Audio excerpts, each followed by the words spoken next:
Durna muni piye? Jarine nggone bakal mboyong karo Semar Badranaya di wangsuli karo anake Semar sing ragil jenenge Bagong. Wah, kowe to Bagong. Ah, dasar kepone to. Piye gleleng ora? Iki Bagong. Sing mburi sapa? Iki kakangku, Petruk. Kakangku meneh cilik jenenge Gareng. Telu kuwi ra iso disangga enteng. Kowe sapa? Aku keseting Sang Prabu Jayeng Sekti saka ing Pagralun. Lho, Jayeng Sekti iki sapa meneh, Truk? Mbah.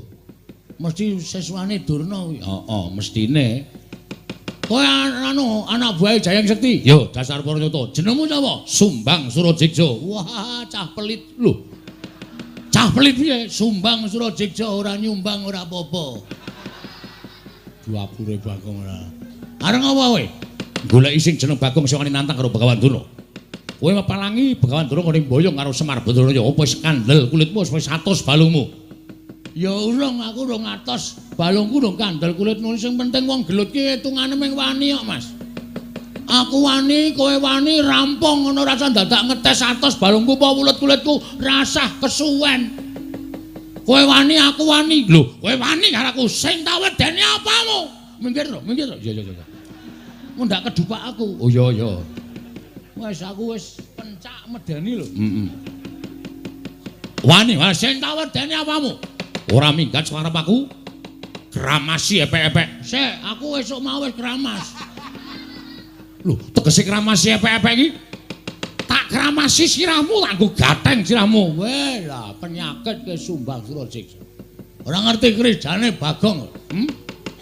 Rung tau weruh kridane Bagong. Bagong ki sapa? Aku ki anak Semar. Semar ki sapa? Semar ki dewa Ngejawantah.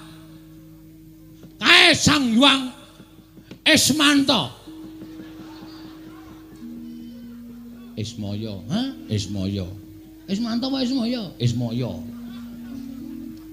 Ismanta itu tukang cukur ya, Truk? Heeh. Ismaya. Heeh, Ismaya kae kakangne Bathara Guru. Semar ki menehi aku Aji Jaya Kawijayan tinatah mendhat Jinala Menter. Ning Semar weling karo Bagong. Kowe tak newehi kekuatan tak nehi Aji Jaya Kawijayan, Gong. Ning aja tok nggo sewiyah-wiyah. Nggonen nek dalam waktu kamu memang apa kowe berhak menggunakan utawa kepepet. Ha iki masalahe bengi iki aku wis kepepet. Sum lho, Sum sapa? Jenengmu sapa? Sumbang Surajigja. Kon ngundang sapa nek ora Sum? Ya wis sakaremu. Aku kepepet. Kowe nantang karo Bagong sawangan iki epek-epekku iki. Lho, epek-epekmu ngopo? Iki nek nganti engko malih abang, tak tebake diadamu ora jemblong tekan geger, aja diundang Bagong. Aku ra wedi. Aduh. Cilaka iki. Ngapusi ora sukses iki. Apa anggapmu aku wedi karo tanganmu? Aku ora wedi. Ayo cobanen. Matno Sastra Jenderal Fakultas Jaya ora bakal tak tinggal loncat. Maju sejang ae. Untamke nyawamu marang kayanganing Bathara Yamadipati.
Kondur sang Rakyana pateh undanging Prawadya Bala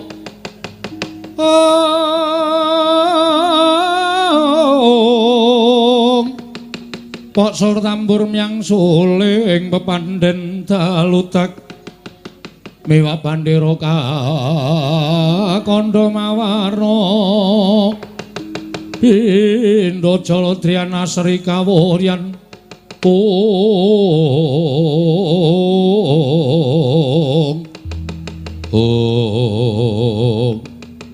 Koko Prabu ingkang putra ngrayipun Setyaki kula Cemadung Dawu Koko Prabu wa ingkang putra pun Gatotkaca Cemadung Dawu Wanadyan ingkang putra pun Antarja Cemadung Dawu Pakde ana dawuh apa Bapak eneng dawuh apa kok ngawe sangganing para putra-putra kabeh Setyaki wonten timbalan ing Adhawu Gatotkaca wonten timbalan Antarja wonten timbalan ing Adhawu Antasena piye Pakde Waktu dina iki pancen aku kawan bapakmu ngumpulake sangganing para putra sabab ngerti dhewe yen to para Pandhawa sawetara wektu mapan ana ing Karang Kadempel.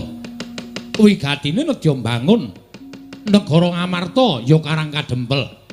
Durung nganti kelakon nggone miwiti ambangun babak anglayoni jujul anusuli. Wonten pitados menapa Kanjeng Koko Prabu Setyaki wonten timbalan. Rawing Begawan Durna ingkang bakal mboyong Semar Badranaya pokoke ora tak jlentrehke ingkang kanthi cetha.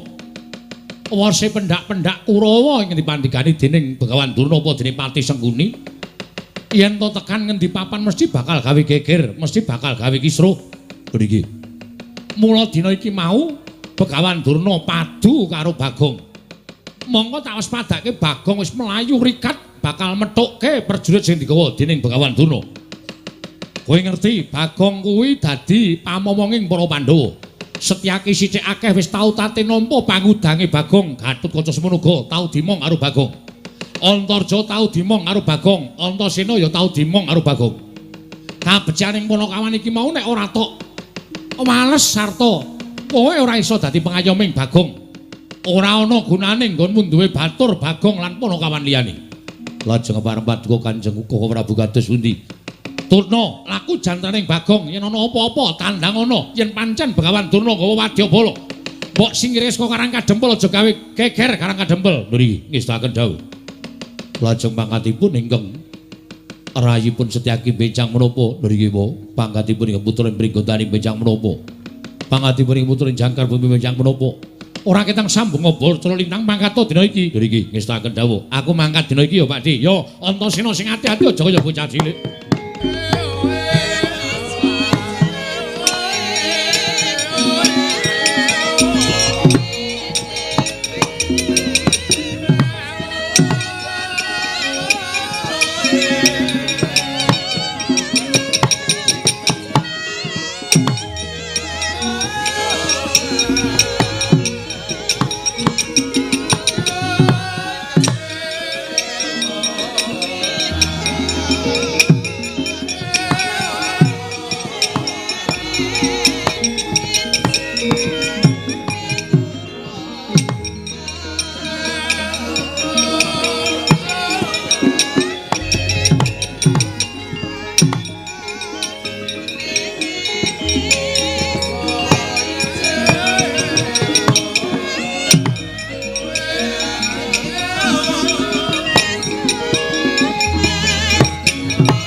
Durnaina panalingan remajaring ratri pinenggak jangganira kapisanan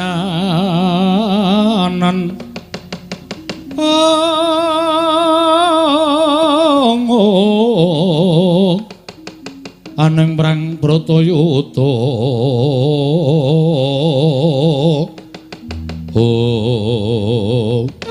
gandhok blekuduk soal gimbal semerante hawala syukur nger syukur anakku murid anakku siswa nalindring pageralun Prabu Jayeng Sekti mriki kula penemban wonten menapa dene paduka ngawi dhateng putra pun Jayeng Sekti ngene ya kowe tak kandhani kowe ngerti dhewe to Bapak gurumu aku diutus dening anak Prabu Duryudana supaya mboyong marang Semar Badranaya monggo yen aku nganti nggawa para Sata Kurawa tan wurunga bakal gawe gegereng para kawula.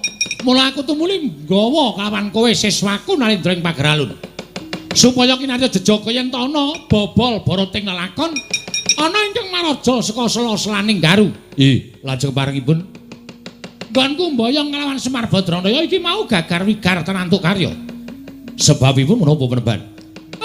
Anake Semar sing jeneng Bagong kae pancen wong dugal kewarisan. Pancen wong sak kepenake dhewe. Wani nantang karo Begawan Durna, wani ngelok-elokke ala karo Begawan Durna. Nganti kewetu sumbarku marang Bagong yen pancen Bagong iso ngalahke marang Begawan Durna. Aku mundur sapadya balaku. Ning yen Bagong kalah karo Begawan Durna, aku mboyong Semar Badranaya. Wah. Kemewat ingkang nami Bagong menika. Piyantunipun kados menapa? Kowe urung tau ngerti. Nek kowe ngerti, mesti ora bakal kowe ngira yen to Bagong wani karo Begawan Durna. Wujudanipun kados menapa? Wis ora usah dadak tok gagas wujudane. Ora kaya menungsa lumrah nanging pancen winong wong dening dewane. Mula Jayang Sekti wonten timbalan. Wadya balamu ketapke. Para paduka, ora usah dadak gagas perkara sing werna-werna. Wong Karang Kadempel sapa sing ngepalangi nggonku bakal mboyong marang Semar. Sirnakno yen perlu Karang Kadempel di bumi angus. Mekaten peneban. Menawi kula mekaten kula nyuwun pangestu ngendikani menapa ing dados dawuhipun Bapak Durna. Yen kowe iso gawe srana Semar boyong marang negara Ngastina, njaluk ngelmu apa kowe tak paringi Jayang Sekti. Njaluk ngelmu apa kowe tak paringi ora usah dadak kowe kuwatir, mesti biuk petutuk kabeh tak sokke marang kowe. Matur sembah nuwun tanpa pepindhan. Menawi mekaten kelirana dinten sak mangke kula benajeng kalian tiang-tiang Karang Kadempel. Ning sing ati-ati. Sing ati-ati merga iki mau wong-wong Amarta wis mapan ning Karang Kadempel. Klebu Nata Ndarawati lan Nata Amarta uga wis mapan ning Karang Kadempel. Mula sing prayitna ngati-ati. Aja gegabah karo wong Karang Kadempel, janji kalah. Aja takon dosa aku ora sudi nampa murid karo kowe. Nyuwun pangestu. Sing ati-ati aja kaya bocah cilik. Jayang Sekti.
Keparanggul mungguing ayuda bawatnya bentar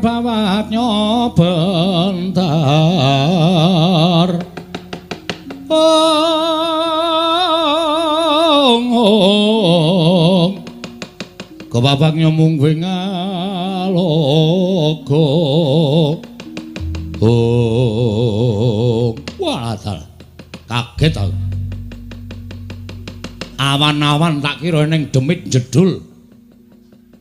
Iki sapa iki? Matane kok gedene Rajamak kaya nduk diceplok. Truk. Rene yo. Ngapa to? Jebul Durna ora nggawa Kurawa, Truk. Sajake iki murite Durna.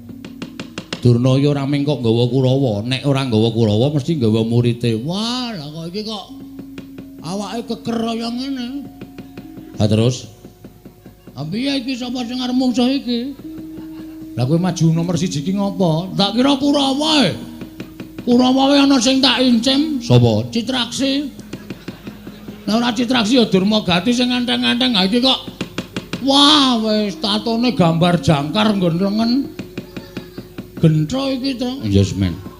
Nek wani-wani nek ora rasa wani men ditandangi karo para putra-putra Pandhawa.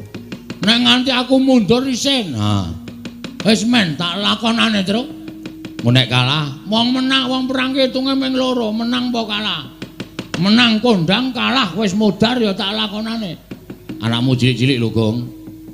Kowe iki ora ngisru-ngisru pikiran to? Cilik ya men. Ana mbokne kok bapakne mati ra sik nyusoni mbokne. Lah iya ning apa ora mesake sing ragat sapa? Ha kowe iki padene ngopo? Nek aku mati kowe kan ndek tanggungan gula mentah anakku. Nek kowe mati aku ndek tanggungan gula mentah anakmu. Ngono kuwi tegese gotong royong antarane anake Semar malah. Wis tenang ora usah pedhi, ora usah mikir tak lakonane. Urip ya mung doyak-oyak mendring kowe kok.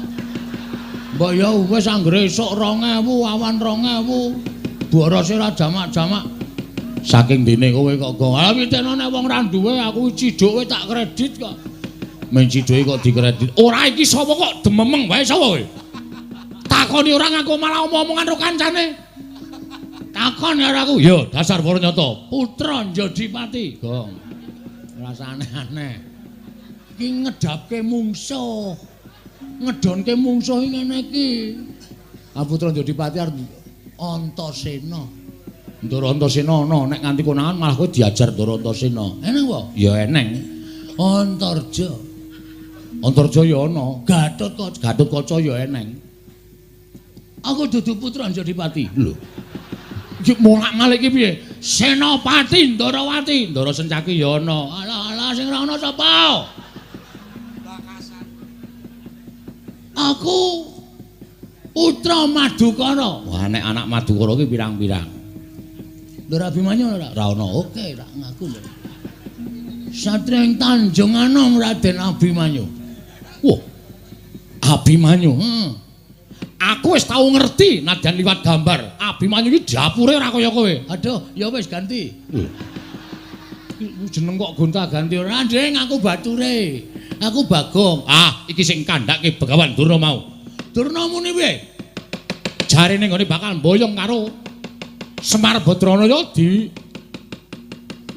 wangsuli karo anake Semar sing ragil jenenge Bagong. Wah, kowe to Bagong. Dasar kewarata. Piye gleleng ora? Iki Bagong. Sing mburi sapa? Iki kakangku, Petruk. Kakangku meneh cilik jenenge Gareng. Telu kuwi ra iso disangga entheng. Kowe sapa?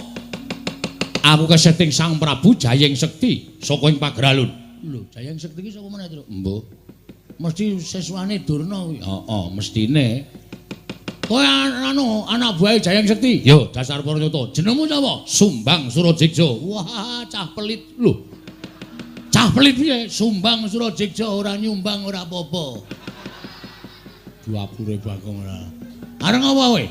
Goleki sing jeneng Bagong sing wani nantang karo Begawan Durna. Kowe mepalangi Begawan Durna ngene mboyong karo Semar Badranaya. Apa wis kandel kulitmu wis 100 balungmu?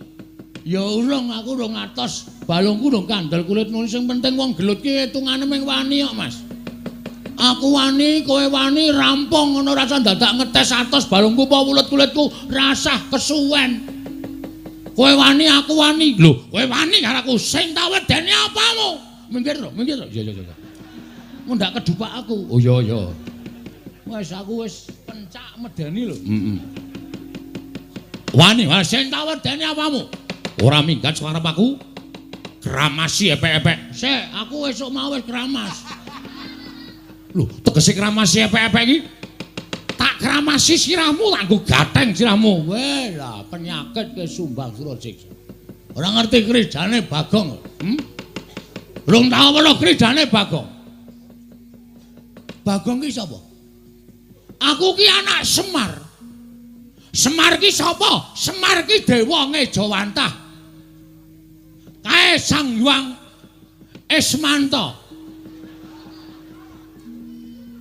Ismaya, ha? Ismaya. Ismanta apa Ismaya? Ismaya. Ismanta itu tukang cukur ya, Tru? Heeh. Ismaya, heeh. Ismaya kae kakangne Bathara Guru. Semar ki menehi aku Aji Jaya Kawijayan tinatah mendhat Jinala Mender. Ning Semar weling karo Bagong. Kowe tak newehi kekuatan tak nehi Aji Jaya Kawijayan, Gong. Ning aja tok nggo sewiyah-wiyah. Nggonen nek dalam waktu kamu memang apa kowe berhak menggunakan utawa kepepet. Ha iki masalahe bengi iki aku wis kepepet. Lho, Sum sapa? Jenengmu sapa? Sumbang Surasiksa. Kon ngundang sapa nek ora Sum? Ya wis sakaremu. Aku kepepet. Kowe nantang karo Bagong sawangan iki epek-epekku iki. Lho, epek-epekmu ngopo? Iki nek nganti engko malih abang, tak tebake diadamu ora jemblong tekan geger, aja diundang Bagong. Aku ra wedi. Aduh. Cilaka iki. Ngapusi ora sukses iki. Apa anggapmu aku wedi karo tanganmu? Aku ora wedi. Ayo cobanen. Matno sastra Jenderal Tanijaya kaya ora bakal tak tinggal loncat. Maju sejang ae. Untamke nyawamu marang kayanganing Bathara Yama tiba-tiba.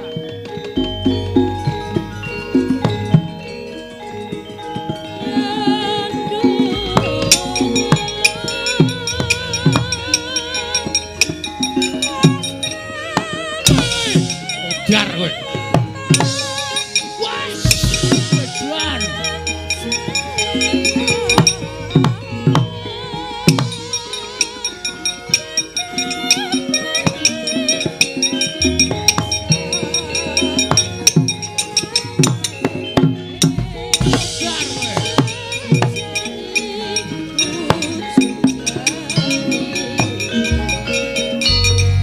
Wis gong, aja dipisah. Ora usah sok gaya ta, kuwi sengit. Kowe iki wis diajar, kowe iki nendang sikile cupet kok nendang diantem bola-bali saka kono ndasmu suarane mak klothak ngono lho. Aku kuwatir nek kowe gagar otak. Ora aja dipisah kok, ora usah aleman. Iki ana nderek Sencaki. Sapa? Ndoro Sencaki. Ana apa wonge? Ana. Piye Bagong? Menjoto ronggon. Menjoto ronggon ya niki pun mlentrong loro niki. Diantil karo anak buah Durna jenenge Sumbang Surasiksa. Niki lho tak tandangane. Mbok ngono. Ora mung do wedangan wae. Kene nyambut gawe piyai-piyai do lenggan. Mangkat. Yo Bagong. Ah ngono. Serang. Yo.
Wedan.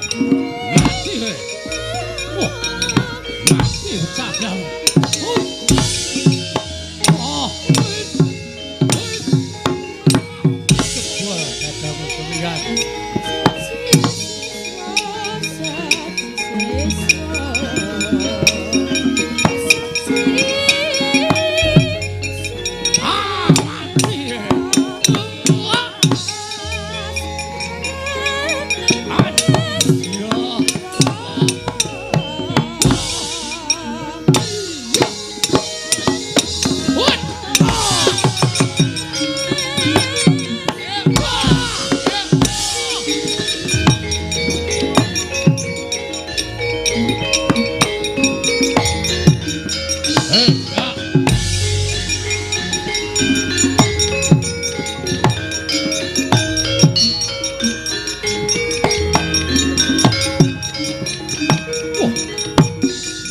Sapa irung kaya sosis Petruk kantong bolong anake Semar. Wah, ayo bapakmu boyong nang Ngastina ora bakal tak wenehake. Ah, jeblok cacamu kowe. Iya.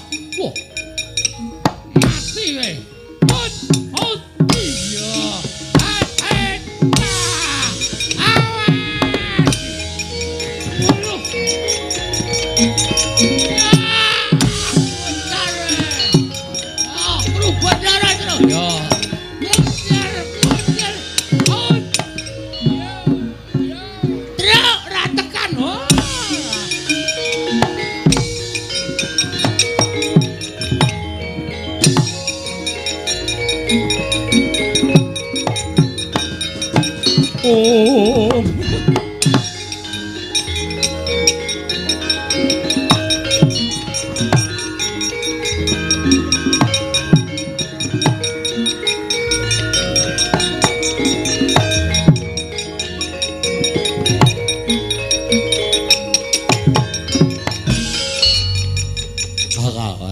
Kenapa kaya agak jaga apa sila tu? Kata apa kecil ke mana tu? Betul, non. Mungsuhmu ini. Lah pripun? Rede. Akadik begilah sabar ini apa? Mumet lah. Iya lah.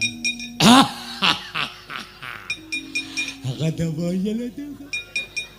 Saya bakit lah siapa ni? Kang, gulai kakangmu lo. Masa kakangku kan kowe? Ora iki anake Semar buangan biyen. Rene apa? Agak bakit deh. Agak kaya Pak. Ajar. Wah, radong. Agak dah. Agak jagale. Agak betul di sini. Agak kecewa juga seleket. Kowe dong boleh? Ora. Aku iso ngomong meneng wae to ngerti wangsuli lak beres. Ada. Agak aku ada tau. Agak tu. Agak tu piye? Piye tra iki salusine piye iki? Langsung dipateni apa? Aja. Kowe iso nggo dolanan asik ya. Pateni kok adheran duwe dolanan. Piye karepmu? Apa kaya teh? Maksude akak wae iki. Iso nulis ora? Nulis. Akak teh. Oh, akak iki iso, Gong. Akak iki iso. Iso nulis ora? Akak teh. Ah, iso ta. Iso kuwi artine iso. Akak teh. Ah. Duh, nulis karepmu piye? Akak teh.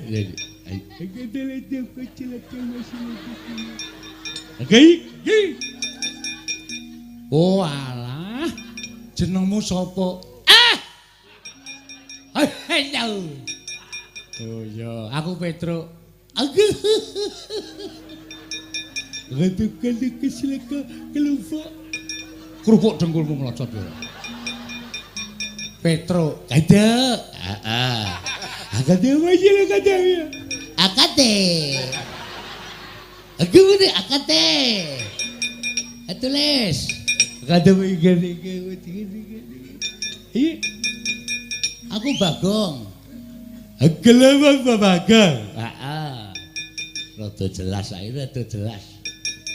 Sirmu aku wadah sawala kata kawaya kata wis sebare cile bae.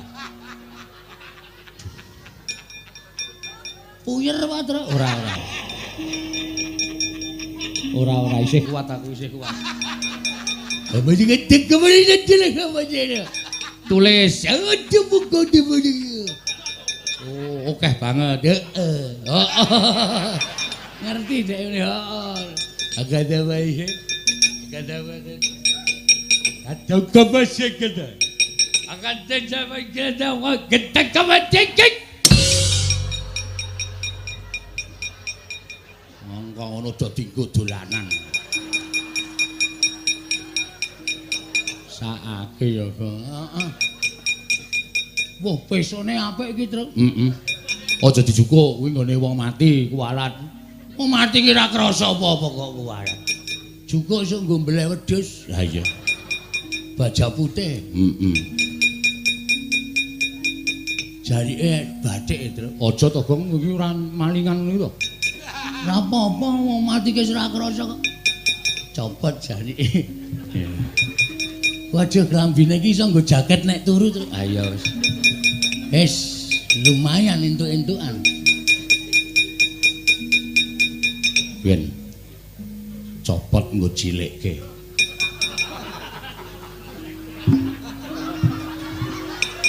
Lumayan mereke GT Men. Ayo.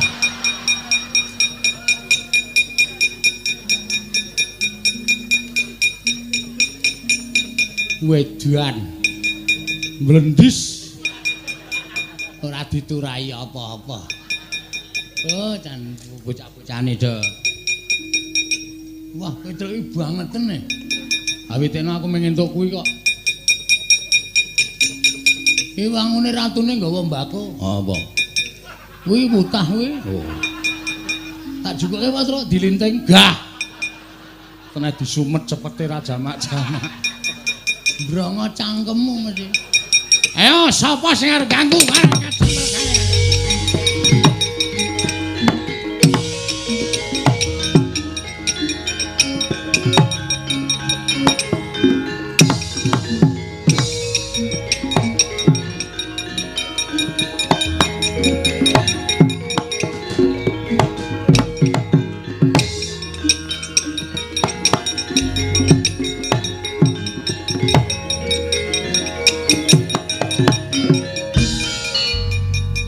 Jah lho, Mbah. Mengisa apa? Kula majeng pinanggih kaliyan anakipun Semar ingkang nami Bagong. Bagong kula ajar. Bagong ical wonten satriya kantet ngeyayat bringose nguler geni tumpangi kuping kiwa tengen. Satriyanipun namung alit ning tangane atose ra jamak-jamak. Oh. Wonge cilik. Nggih. Nganggo gelung. Leres. Tangane kenceng cilik ning kenceng to? Nggih. Kuwi nek ora kleru Raden Sentyaki. Lho. Simbah kok prisa? Wong tuwa menang pengalaman. Aku wis wareg mangan gempalaning jagat legyene asi ning kahanan. Sencaki. Inggih, mbok menawi menika. Wah, kowe nek iso menang karo Sencaki bumi langit tangkep. Ae Senopati Ndarawati kae bendina gelut. Saben dinane nek ra gelut ki awake meriang. Sencaki menika. Sencaki kuwi domongi kok. Wis kana mulih kana. Nggih. Ketemu anak bojo syukuran. Lho. Syukuran gendurenan kowe ora modar mungsuh Sencaki. Bejo kowe ora modar Sencaki ki paling ora mungsuhe ki tugel.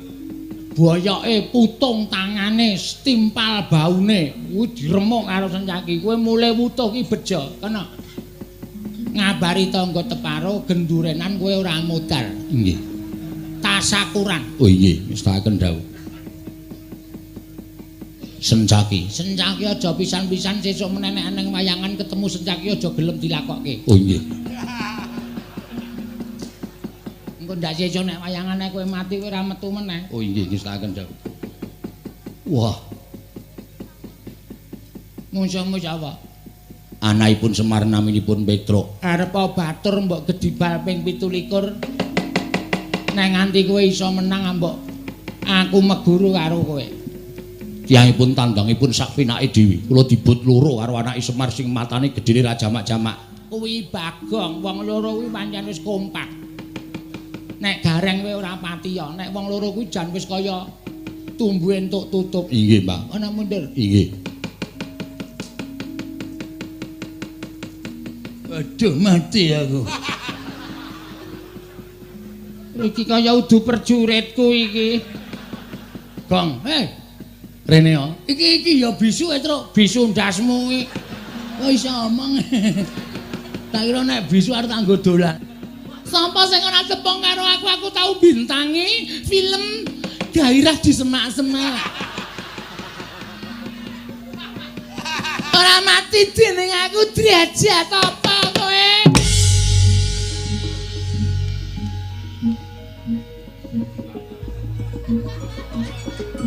Miyaga do petuk.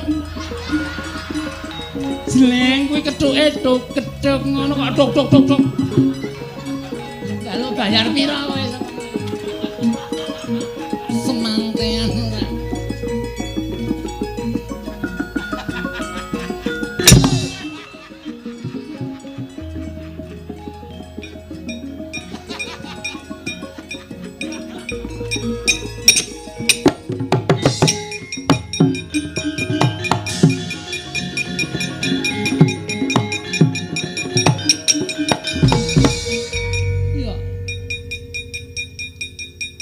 Sopo iki? Takon karo aku, Mas. Iya. Aku Sukini. Sopo? Sukini. Sukini undang-undangane Melda. Melda sopo?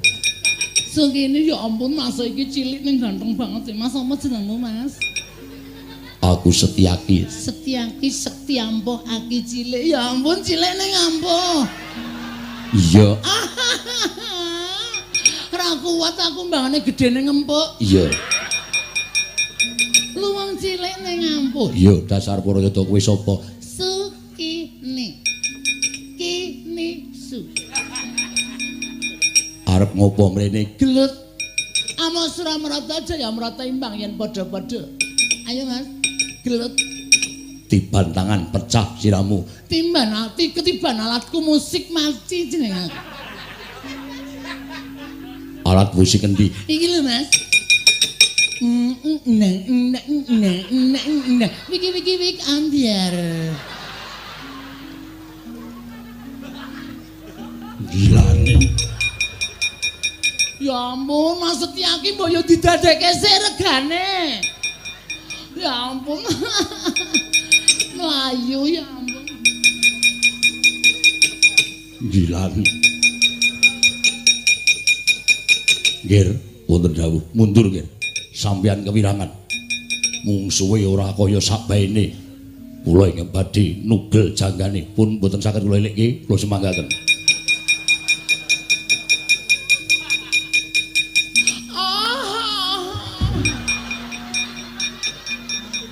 Ya ampun ganteng banget ta iki.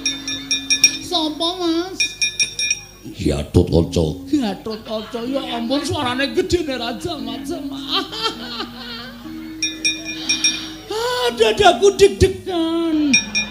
Aku ya ampun brengose, geli aku.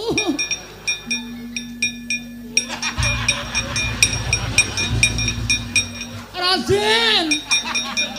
Raden, jangan gitu dong. Padahal aku wis nafsu banget loh Raden. Raden, ya ampun malah lunga.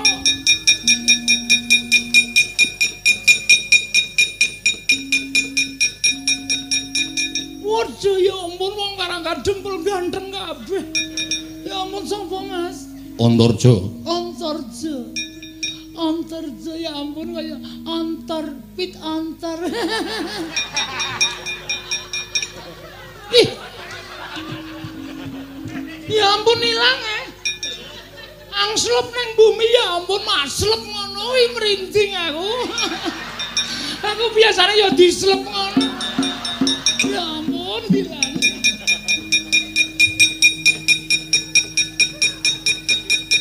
Sopo? Antasena. Kowe sapa? Sukini. Tak goleki mungsuh gelem. Gelem ya ampun, gelem lho. Sing kuat ya. Ya.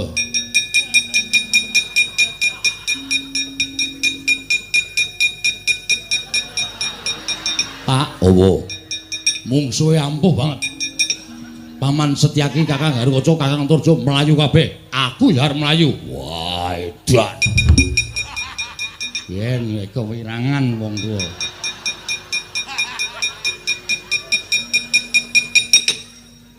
Kadal, kadal. Kaget aku. Ya ampun, deg-deg blas. Ya ampun. Ih. Gede banget ya. Oh, aku pasti terpuaskan. Sopo, Mas? Sopo? Iki sapa omong kok mencap-mencep. Wow, Antasena asu.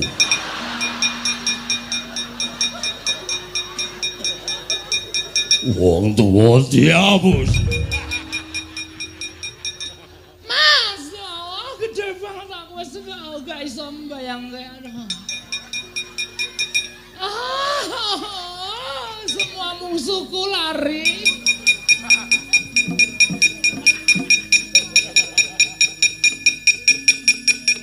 Piye, Pak?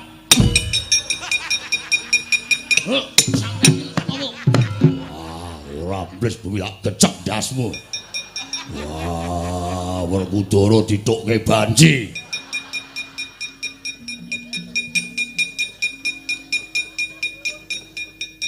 Cuk, Bayar durung kowe. Bayar cengelmu. Lho wangi rene. Piye yo, tono wae yo, ngomong ngreget-ngregeti ora. Aku kanthi kaya ngono kae tak pethone. Aku wae. Ha iya. Aku arep methoke kok kowe muni aku wae iki mesti punya maksud kowe. Mana? Mbane ra entuk sasaran terus. Nekat tenan. Aja lu Gong ora ngelek-eleki ora. Ih!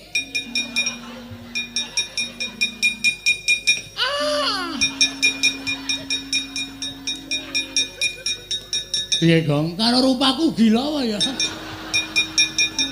Tak methuk iki mah merem ngono. Akae sing digoleki ya wong bagus-bagus kok iki rupane kaya ngono kok. Kasandana ning kene wae engko tak. Ya ampun iki ngopo iki jenggote coba ngopo iki? Ya men ndingu kok ora entuk dipantang griseni ya ampun. Mbok irunge ra ngene iki to Mas. Aku dadi kelingan sing ora-ora.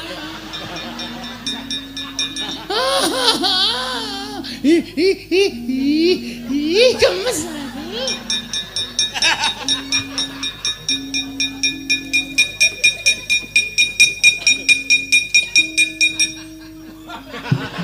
Ora ngono kuwi to Mas. Aku grisi deloke. Gong, pecah ndasmu lho, Gong. Nganu apa jenenge iki? Risi ro irungmu iki lho, Srek. Wis esuk diomoti pucuke iki drek. Awas ora mrata jamrata pengen padha kok iki ora dijabuti. Wah, brengos kok anu jengkol kok dijabuti ora. Bali ora kowe? Ora bakal bali.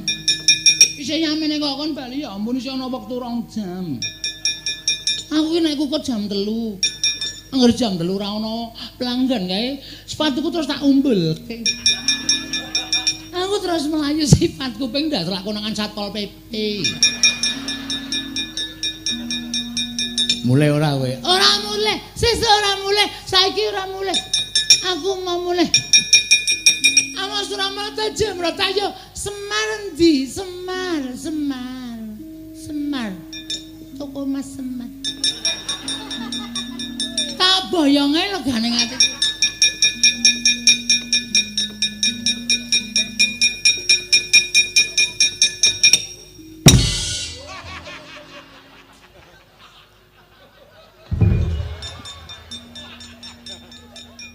Ya ampun iki mati barang isin jengat e lunge.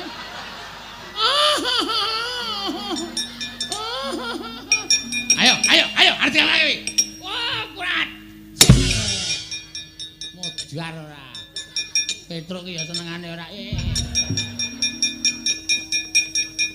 Gareng ki mripate ora makcleng ning ndas ora.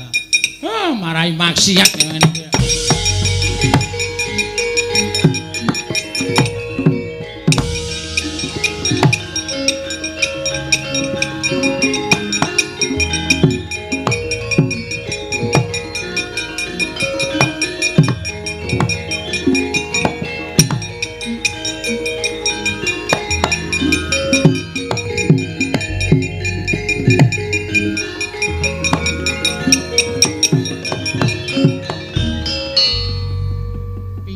Sukini. Mbah. Kok sajake kagel. Mbah. Alah saturan. Alah to kowe kalah. Ora tau lho, Mbah. Nyangane iki kula niku ora tau. Sia-sia uripku, Mbah.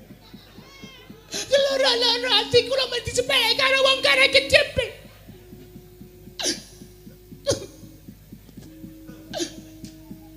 Kana adus kana. Nek muring-muring terus apa-apa dipecahi, apa-apa dipecahi. Ndak malah ngententeke apa-apa. Sinuwun kados pundi kawontenan menika sinuwun kula semangga.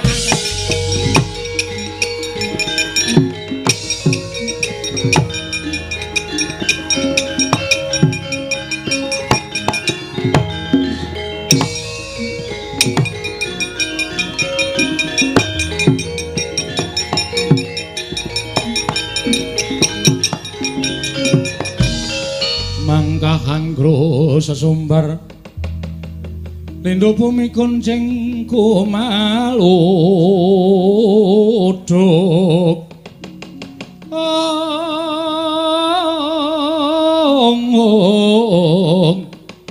kumaluduk guntur ketup lumembak penyu kang kumambang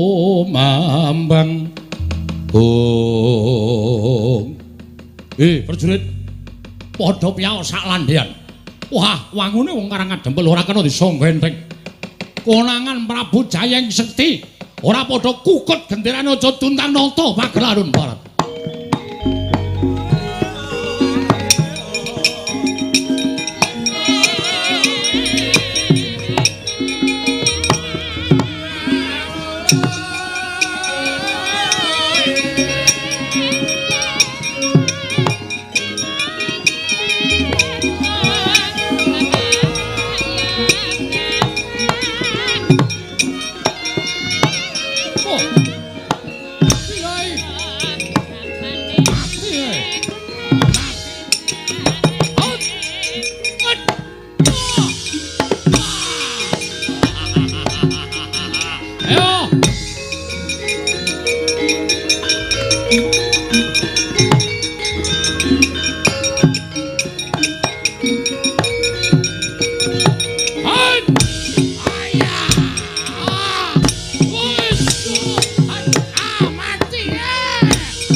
Wonten dawuh, Den.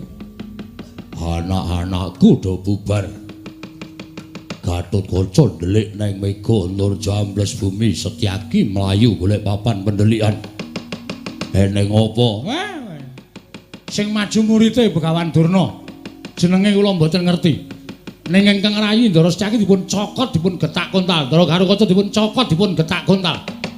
Pripun Den iki nek mboten enten sing kepalangi krijane murid Durna niya. Napa ya kelakon kula kelangan bapak tenan Ndara? Wah.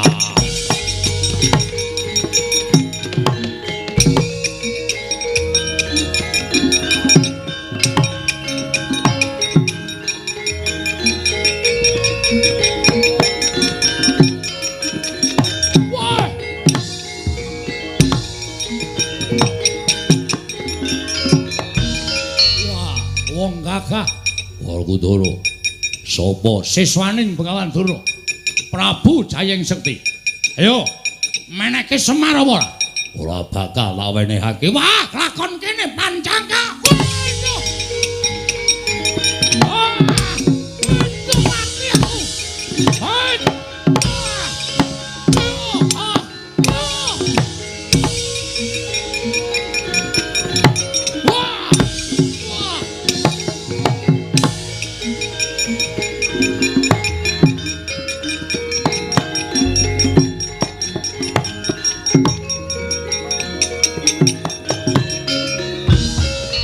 Maning jajaran Sukertaning Bawana wangina karo Prabu Jayeng Sekti.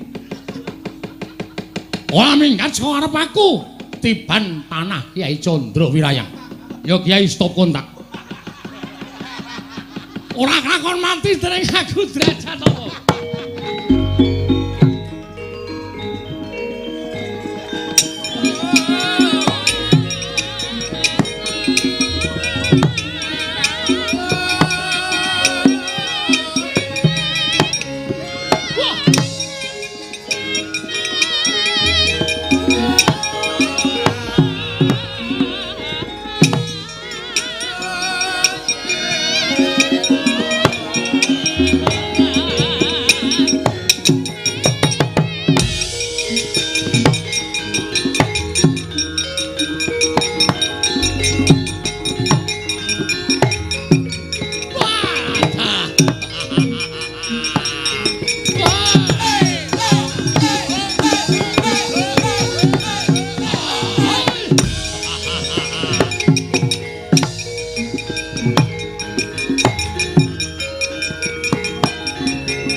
Digdaya sasat ora ana sing ngimbangi marang kadidayaning Raden Werkudara nanging kena pusakaku Kyai Candra Wirayang.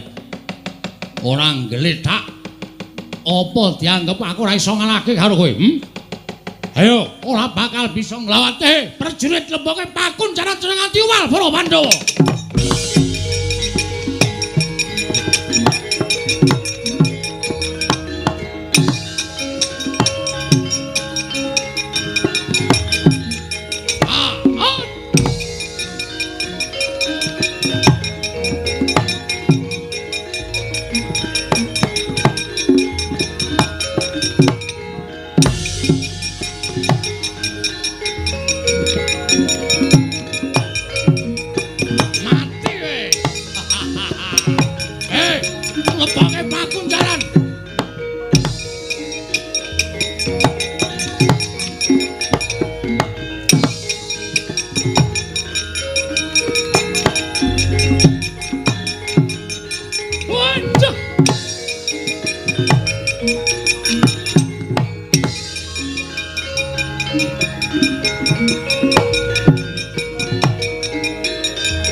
Petruk melayu-melayu eneng apa?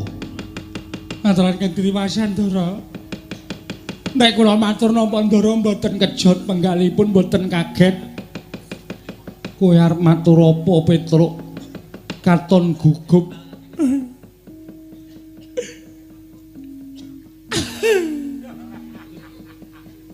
Ngopo kok dadak nangis? Mboten mentala kula ajeng matur. Nalika semanten para putra Pandhawa sami genjang kapracondang mergi mengsahipun muridipun Begawan Durna nami Prabu Jayeng Sekti. Dadi cokoti. Monggo ranggo lombok ya. Dadi cokoti do ndelik. Terus sing maju Ndara Werkudara. Kare Ndara Janaka maju. Mboten kena jebul. Siswane Durna niku ampun tenan, Den. Kula sawang saka katebian Ndara karo Werkudara Ndara Janaka dilepasi pusaka. Saniki mboten ngerti temputi papan dunungipun tasih sugih napa sampun seda, Ndara.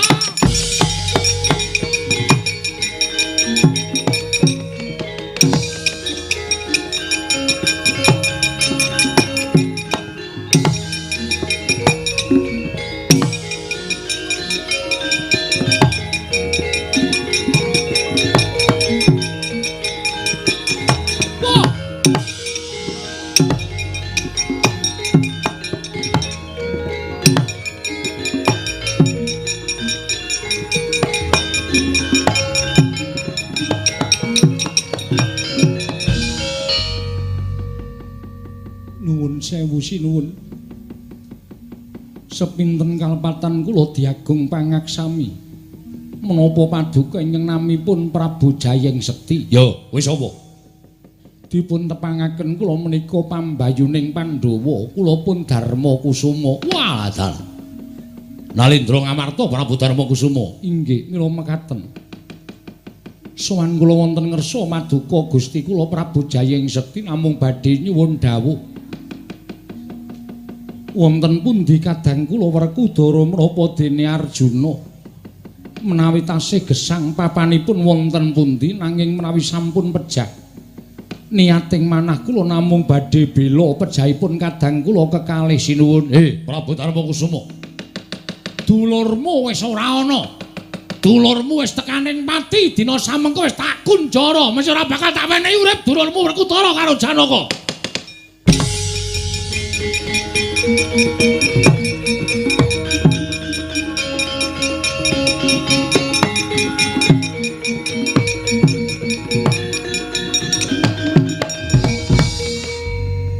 Gusti kula sesemban kula ngaturaken panuwun ingkang tanpa pepindhan dene paduka ingkang sampun saged nyuwargakaken dhateng Arjuna menapa dene Werkudara.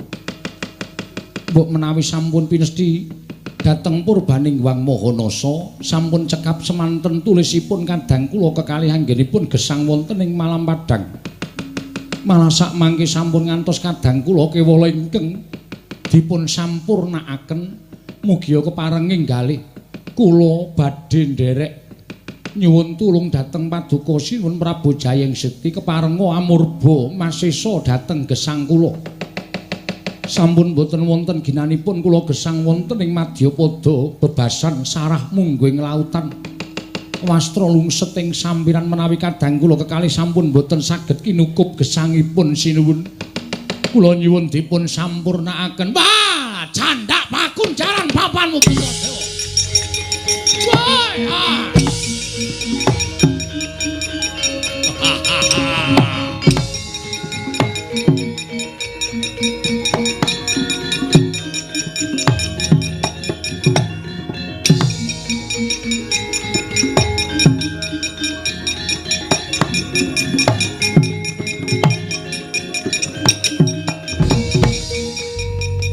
Bagong eneng apa? Eneng apa Bagong piye kahananing peperangan? Wis niki kurang-kurang bedane sampean kelangan bapak. Lho. Kelangan bapak piye? Bapakku wis ora ana suwe. Kanjeng Rama Basudewa wis seda suwe. Wah, wis. Pahit iki. Sampeyan paham mboten maksud kula, sampeyan mboten kelangan bapak sampeyan. Ning kelangan bapak kula. Bapak Semar mesti iso diboyong kali Begawan Durna. Lho, sebabe Ndara Werkudara ical. Lho, Werkudara ilang. Nggih. Ndara Janaka ilang. Lho, Janaka barang ilang. Heeh. Terus sing terakhir Prabu Puntadewa ilang. Lho, Puntadewa ya ilang. Heeh. bengok-bengok sak. Ora gek temandang aku wae iso nek piye. Wis kudara ilang. Janaka ilang. Terus ngapa nek ngono? Mbaya temandang jemangkah kaya biasane kae. Nek dilapori apa-apa terus mana maning jajaran wene wong manusane glendeng nang kono. Mana Baladewa? Kok meneng wae ngopo kowe? Ati was ora ana gunane lek laporan. Nek sampean meneng wae, wah panus maning jajaran. Nah iki mulai iki. Anggres ngarep ngeleti salep lho. Salep apa? Anggres muni panus maning salep jajaran ngono. Mesti nesu wah nggugu karepe dhewe. Wah panus maning jajaran iblis nanate. Jayang Sekti mungsuhe Baladewa legane Adipat.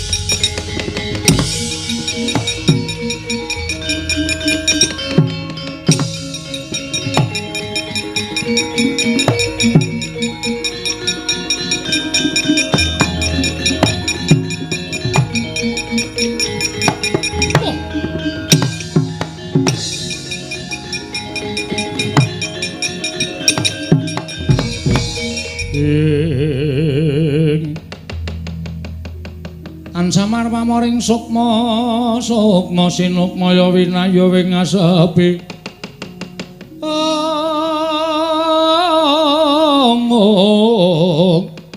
sumimen telenging kalbu pambukaning warana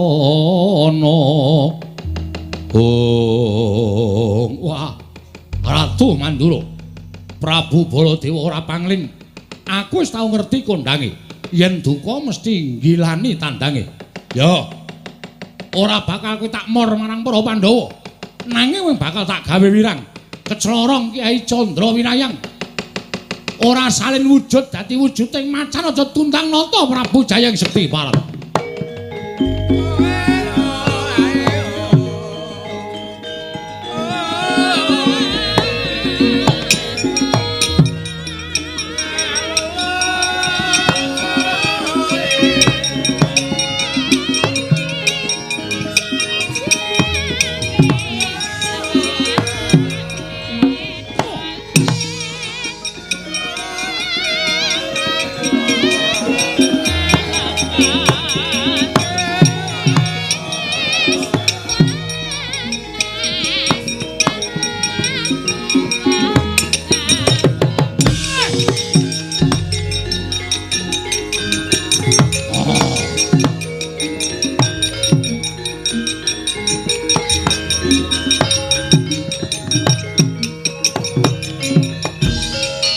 Yoli binatang panupaning jajalan durung bapak kulitmu durung putung bareng nglepaske pusaka kowe wong jireng getih wedi mati Jayang Sekti ayo tandangan nata Mandura Prabu Baladewa kirung sadar kowe kok iso Den Petruk ngopo kowe ngene kowe aja mpalangi aku Petruk mikir tandangane ngerti tenan iki kula sing weruh mbrebes mili lho Den nek dadi sampean wujud kaya ngaten. Petruk apa nangis mikira? Mikira Petruk. Lho. Lentuk nandi Petruk kok entuk macan sirkus. Macan sirkus dengkulmu mlocot ora. Sampai iki. Bagong apa Bagong? Lho, kok iso ngomong? Iki nganu gatuk dikarciske dengkulmu ora. Ada macan bisa bicara ngono. Macan bisa bicara ora mundur kene rajong kowe isa wae ndak wonge krungu masa didol wae yo hus didol jengkulmu ora larang lho iki larang iki bendara e ana wis kaya ngene nggo abrak apa malah ngentek-enteke wedhus engko ya ora kaya mikir Petruk ene ngopo Nun sewu Den, Mang nun sewu, panjenengan tak saged ningali suku panjenengan piyambak to. Mang tingali suku panjenengan. Lho, sikilmu. Nggih mang tingali. Kok iki sikile sapa, Petruk? Petruk iki sikile sapa? Nun ngapunten, sampean wujud macan sak mangkene kandara. Aduh mati aku iki. Aduh.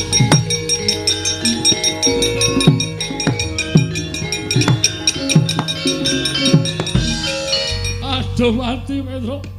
Lah kok aku iso wujud kaya ngene iki piye? Kula nggih mboten ngerti.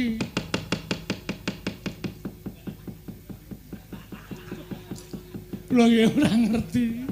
Aku tadi iso wujud kaya ngene iki piye, Petro? Kula nggih mboten ngerti. Aduh, mbah edan tenan. Masa macan nek ngentut muni ya, Tru? Ayo muni kok ya. Wah, anu buntute munggah dadi ketok kaya kentrang jengkulmu. Omongane kok sekono. Pun matur bapak mawon. Bapakmu nanti aku njaluk tulung kawujude kaya ngene piye? Nggih, monggo.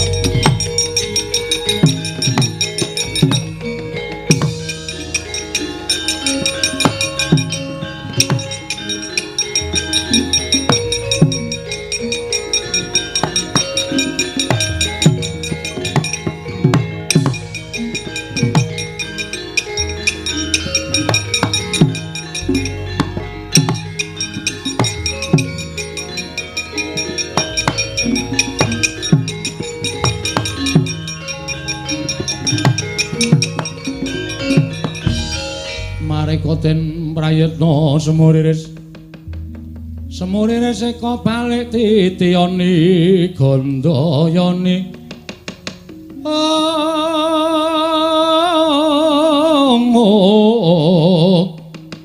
Trisanya purnama sasi gilaran ing tengah latar Petruk iki sapa? Mangdangu piyambak Pak ora mentala. Macan kowe iki sapa? Kakang Semar aku mati aku Kakang. Lah kok aku dadi wujud kaya ngene iki piye Semar? Lah kok suarane Sinuwun Mandura? Lah nggih. Kenang apa iki mau? Majeng wonten ing pabaratan ing pusakanipun Prabu Jayeng Sekti. Wah, pusakane ampuh banget, Pak. Pandhawa kepikut Ndara Baladewa kena pusaka dadi wujud macan kaya ngeten Semar. Semar aku tulungono Kakang, Semar aku tulungono aja nganti wujud kaya ngene aku ndak ora iso bali ning negara Mandura Semar. Nggih. Pun pancen iki pinesti kudu kaya ngeten, pacoban sing ditampa dening Pandhawa. Mboten pacoban sing enteng ning pacoban sing awrat. Ning ewa semanten kudu dilakoni.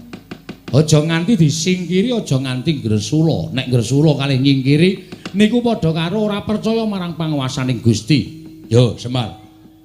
Aku piye apa aku iso bali kaya wingi-wingi? Saged. Wong sing nyipta utawa sing gawe sampeyan wujud kaya ngeten niku dudu wujuding utawa dudu Gusti. Ning menungsa lumrah. Mula nadyan wujud kaya ngapa? Sampeyan iso disranani, iso disarati. Sarate-sarane piye? Ndara kula Pandhawa ical, Ndara Puntadewa, Ndara Werkudara, Ndara Janaka. Ya. Mang goleki. Mang bundeli emek omongane Semar. Nek sampeyan iso ngetemu karo Ndara Puntadewa, Werkudara, Janaka sing dipikut mungsuh niku sampeyan iso bali kaya wingi-wingi.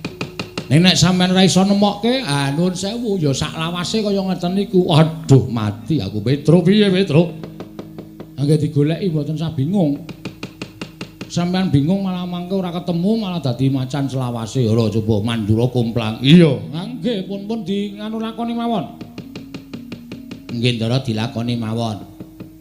Sampeyan mang goleki pakunjarane Ndara-ndara kula Pandhawa. Kula kanteni anak kula Gareng, Bagong kalih Petruk. Petruk kowe ngentutno macan. Waduh. Ae sing ora mlebu warung ya, Tru. Heeh. Macan mlebu warung ya bubar ora karu-karuan. Nah aku malah cocok wong bakule barang mlayu dadi gratis. Wah kuwi ngeyel nek wis niatmu pancen ndoglas kok Gong. Ayo semen. Ndoglas iki bahasane biyen lho ya. Ora apa-apa waton doradong kowe ora masalah. Ayo. Pun ngoten mawon, yen ngono aku njaluk pamit nggih sing ati-ati. Lah kowe piye Semar? Pun kula urusane awak kula dhewe. Kula wis tuwa ora usah dikuwatirke, upama kula niku mati ya wis sak trepe wong nyatane kula wis tuwa. Ya aja mati, Pak. Wis to. Rasa kuwatir karo bapakmu. Ampun pejah lho, Pak, ampun sedo lho. Nala Gareng rasa kuwatir. Ya nek mati omong tangga teparo Pak kon nancepke men urip meneh. Nancepke apa? Stop kontak. Lho padhae Semar iki suka ces-cesan lho piye? Kok nancepke ora. Pun rika mangkat. Yo, Semar aku njaluk pamit nggih, sing ati-ati ampun kados lari alit, Ndara.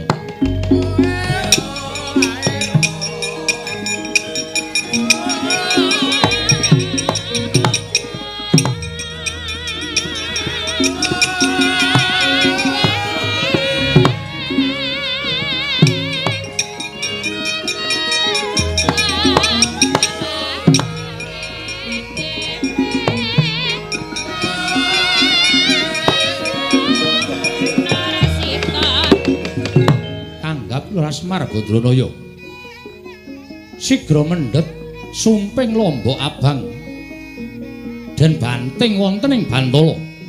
Eling-eling Lara Semar diwonge Jawantah sak ciptane dadi sak sedyane ana. Dupi sumping lombok abang binanting wonten ing Bantala. Ana wujud Semar sami kalian Semar ingkang saestu datan Genggang Sarikma.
Den prayitna semuriris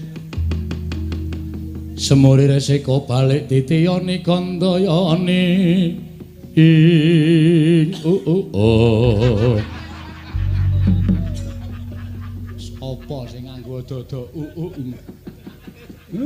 padhake kupingku ora krungu. Semar kowe sing gawe aku pancen nak nggo srana ngapusi ratu siswaning Durna kae mau. Mula ora sawedi kang nek ratu kae mau tekan kene kowe arep dikapak-kapakke arep diapak-apakke kowe manuta. Kowe arep diboyong nendi kowe manuta. Aja pati-pati kowe bali wujud lomba abang nek durung tekan papan sing disedya dening ratu mau. Wis ngono wae tak tinggal neng kene aku tak munggah neng kayangan Semar.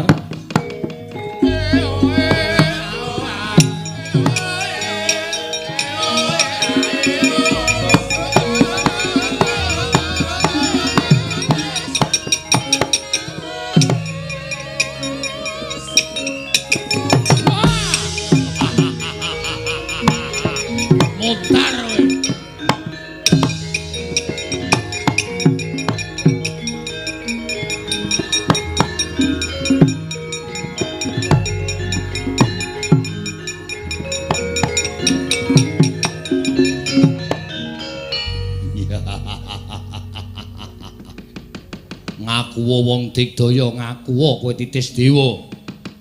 Ning kowe ora bakal menang karo Prabu Jayeng Sekti. Bendaramu kabeh wis tak pikut. Ora-orane bakal tak gawe macak mesti bakal tak pateni. Mung kari kowe. Tak aturke Bapa Penemban Durna. Aku iso mikut Semar Badranaya. Wah, lah bakal entuk ngelmu sing tak karepake saka Penemban Durna. Mbuh, kowe arep dadi apa kuwi dudu perkaraning Prabu Jayeng Sekti Semar Badranaya.